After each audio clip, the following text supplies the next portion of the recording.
জুলাই অভ্যুত্থানে প্রথম শহীদ রংপুরের আবু সাইদ হত্যা মামলায় ২ পুলিশ সদস্যকে মৃত্যুদণ্ড ও ৩ জনকে যাবজ্জীবন সহ ৩০ আসামিকে বিভিন্ন মেয়াদে সাজা দিয়েছে আন্তর্জাতিক অপরাধ ট্রাইব্যুনাল ২। দুপুরে বিচারপতি নজরুল ইসলাম চৌধুরীর নেতৃত্বাধীন ৩ সদস্যের ট্রাইব্যুনাল এ রায় ঘোষণা করেন। রায়ে সন্তুষ্ট প্রকাশ করেছে প্রসিকিউশন, তবে এই রায়ের বিরুদ্ধে আপিলে যাবেন বলে জানান আসামি পক্ষের আইনজীবীরা। রিপোর্ট করছেন হাসান জাবেদ।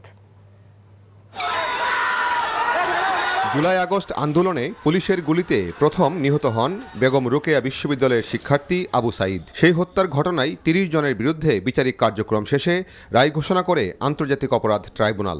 রায়ে এএসআই আমির হোসেন ও কনস্টেবল সুজন চন্দ্র রায়কে মৃত্যুদণ্ড দেওয়া হয়। যাবজ্জীবন কারাদণ্ড দেওয়া হয়েছে ৩ জনকে। তারা হলেন পুলিশের সাবেক সহকারী কমিশনার মোহাম্মদ আরিফুজ্জামান, সাবেক পরিদর্শক রবিউল ইসলাম ও এসআই বিভূতিভূষণ রায়।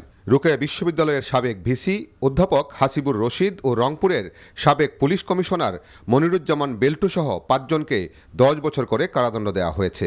এছাড়া ৮ জনকে ৫ বছর করে, ১১ জনকে ৩ বছর করে কারাদণ্ড দেওয়া হয়। আর আসামি মোহাম্মদ আনোয়ার পারভেজকে তার হাজতবাস পর্যন্ত দণ্ড দেয় ট্রাইব্যুনাল।